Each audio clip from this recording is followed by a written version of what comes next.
जय श्री राम दोस्तों। आज हम चलते हैं उस प्रसंग की ओर जो भारत की आत्मा है और जन जन के प्राण हैं।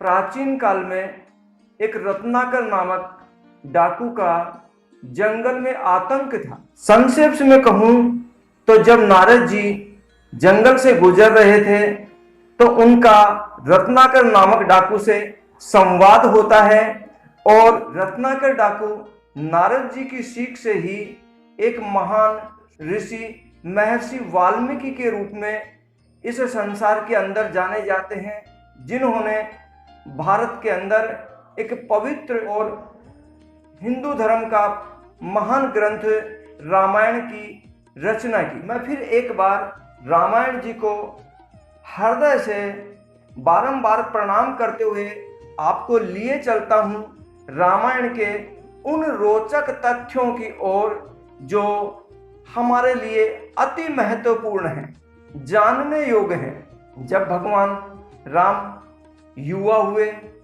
तो ऋषि मुनियों ने जंगल में राक्षसों के आतंक से छुटकारा पाने के लिए महर्षि विश्वामित्र जब भगवान राम को अपने साथ जंगल में लेकर जा रहे थे तो ताड़का वन से गुजरते हुए उनका सामना होता है एक राक्षसी ताड़का से।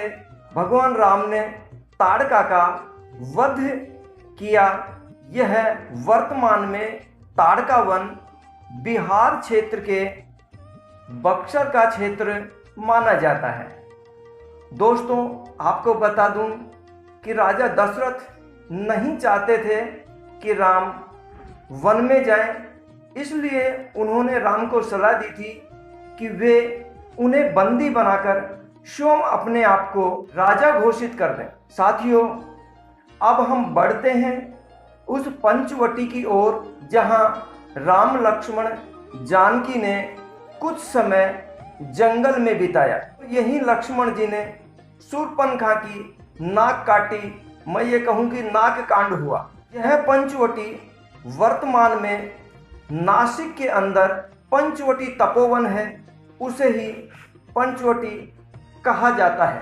साथियों, जिस शूर्पणखा के कहने से रावण ने सीता का हरण किया, उसी शूर्पणखा ने रावण को समूल नष्ट होने का श्राप दिया था। जब रावण ने शूर्पणखा के पति विद्युत जीवा का वध कर दिया था। दोस्तों, जब बात चले रामायण की और उसके अंदर जटायु जी का वर्णन ना हो तो कुछ अधूरा अधूरा सा होता है।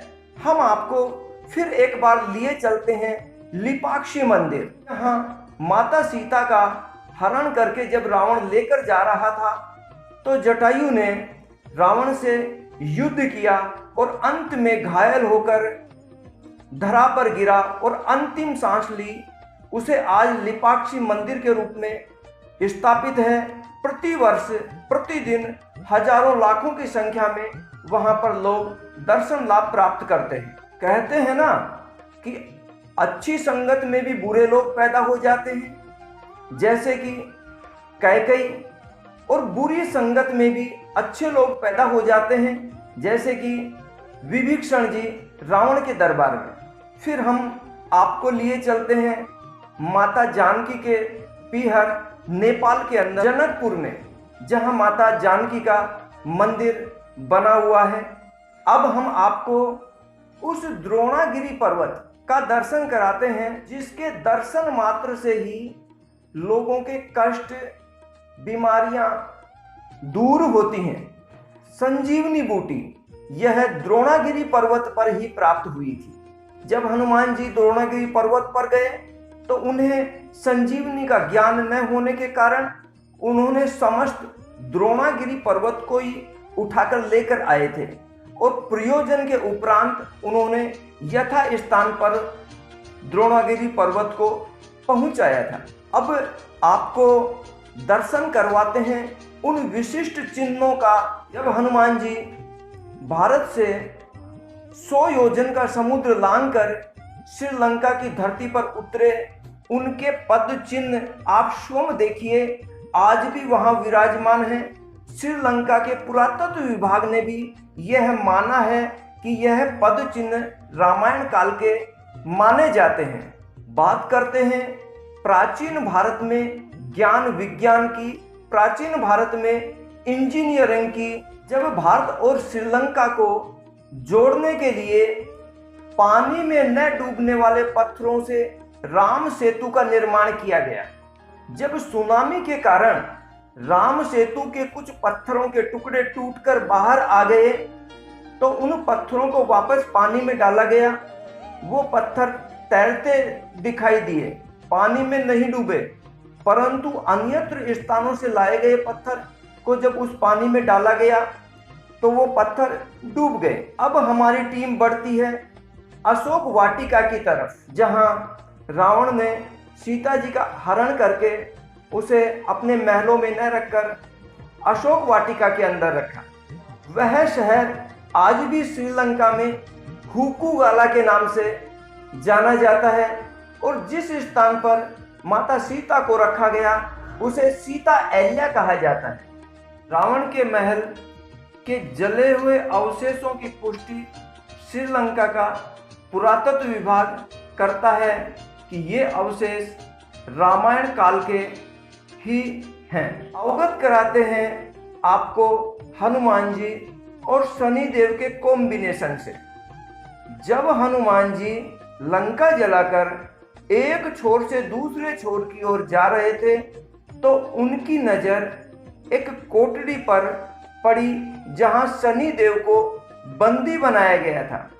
उन्होंने शनिदेव को आजाद करवाया और शनिदेव ने हनुमान जी की बल और बुद्धि की परीक्षा ली और यह आश्वस्त हो गए कि यह परम बलशाली वीर हनुमान जी ही हैं और उन्होंने हनुमान जी को आश्वस्त किया कि वे हमेशा हनुमान भक्तों को सभी कष्टों से दूर रखेंगे और उन्हें किसी प्रकार का कोई कष्ट नहीं देंगे।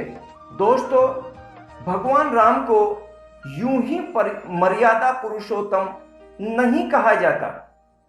इस चीज के अनेकानेक उदाहरण हैं। जैसे जब राम ने रावण का वध किया तो वह एक ब्रह्म हत्या के पश्चाताप में मन ही मन जल रहे थे।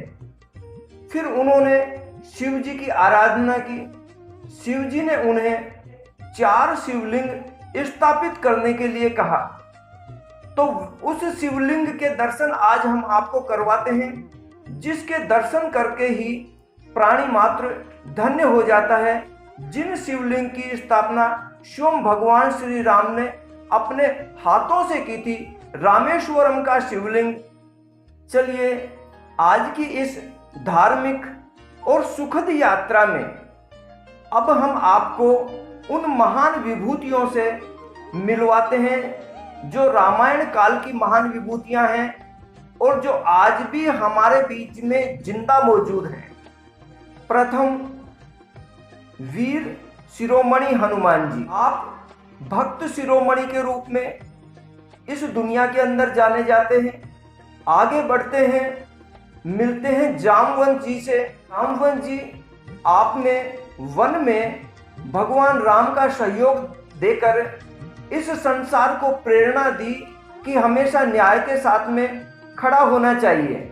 आज भी आप हमारे बीच में जिंदा मौजूद हैं और जो संसार को बुरी संगत में रहकर भी अच्छा बना रहने की सीख जो देते हैं विभीषण जी, इनको भी मेरा बारंबार प्रणाम।